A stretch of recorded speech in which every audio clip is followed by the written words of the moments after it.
Years ago, many years ago, in fact, 1972, I was sitting at my desk at about 4:30 in the morning at the headquarters of the Commander-in-Chief of the United States Pacific Fleet, arranging the information that had come in over the last 24 hours into a logical order so that we could prepare a briefing for the Admiral and his staff, which would take place later that morning.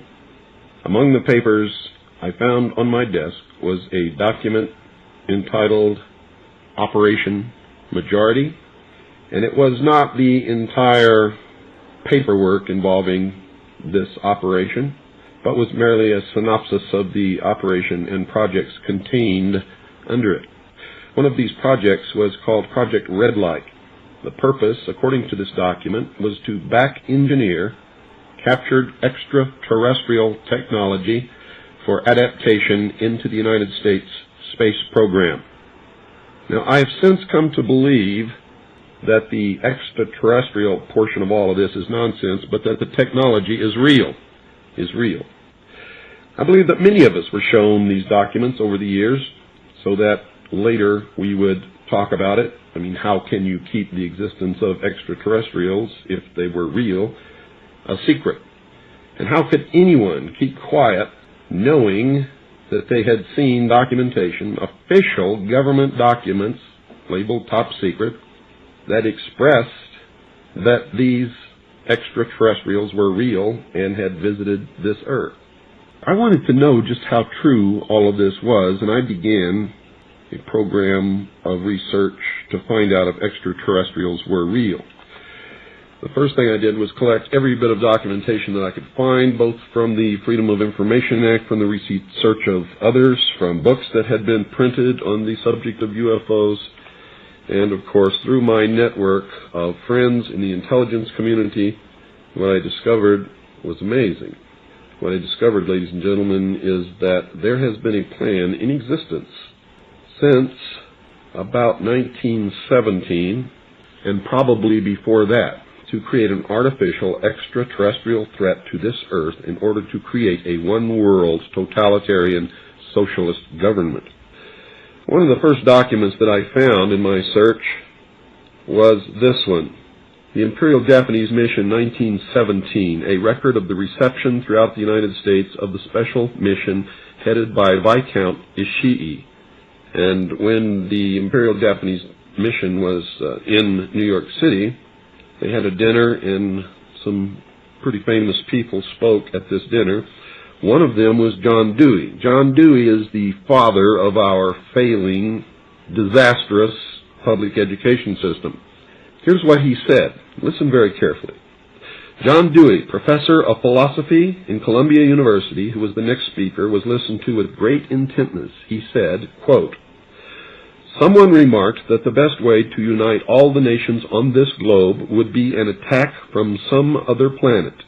In the face of such an alien enemy, people would respond with a sense of their unity of interest and purpose."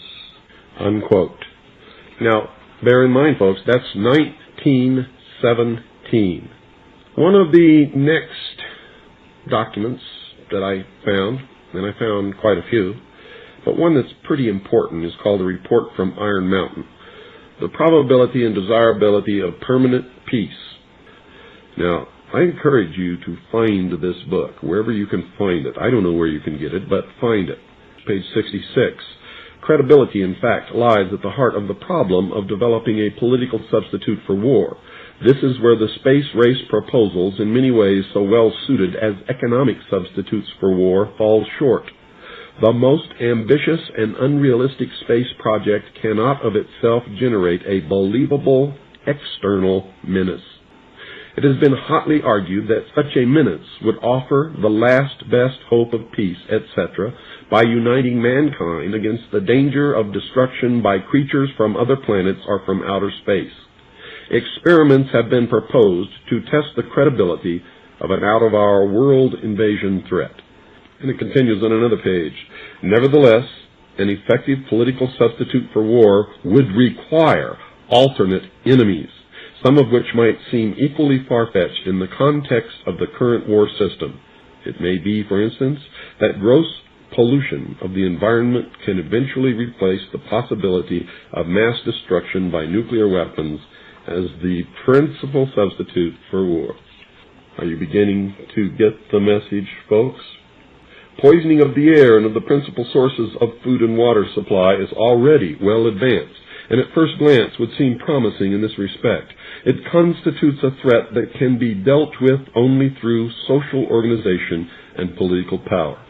But from present indications, it will be a generation to a generation and a half before environmental pollution, however severe, will be sufficiently menacing on a global scale to offer a possible basis for a solution.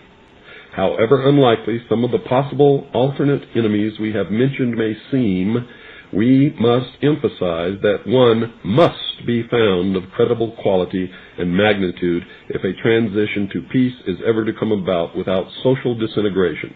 It is more probable, in our judgment, that such a threat will have to be invented rather than developed from unknown conditions.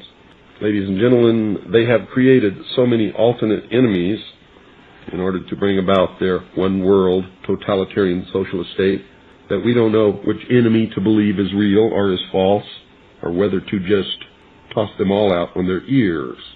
And I think that that is probably going to be the best solution. Disarmament is no accident. All of these bills in Congress to take away our weapons is no accident. The intentional environmental pollution of our lakes, rivers, streams, oceans, forests, everything is no accident, as you just heard.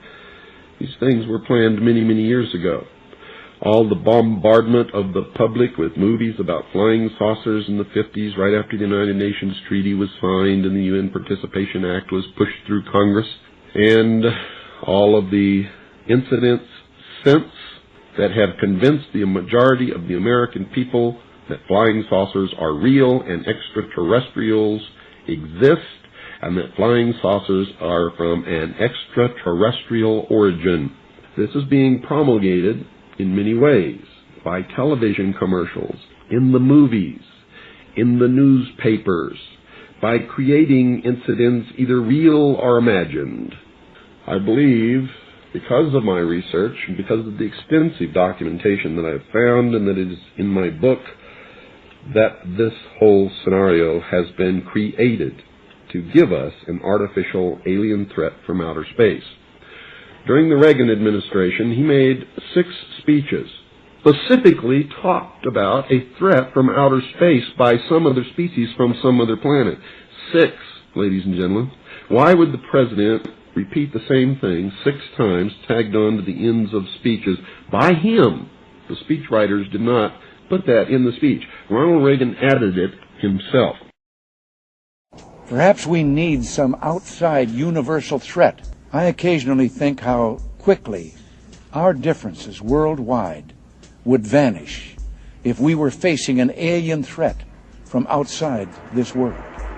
This was a powerful suggestion to implant into the minds of the people of the world that there really is a threat from some other species, from some other planet to this earth. Now, you people out there have been ignoring the UFO phenomenon for too long.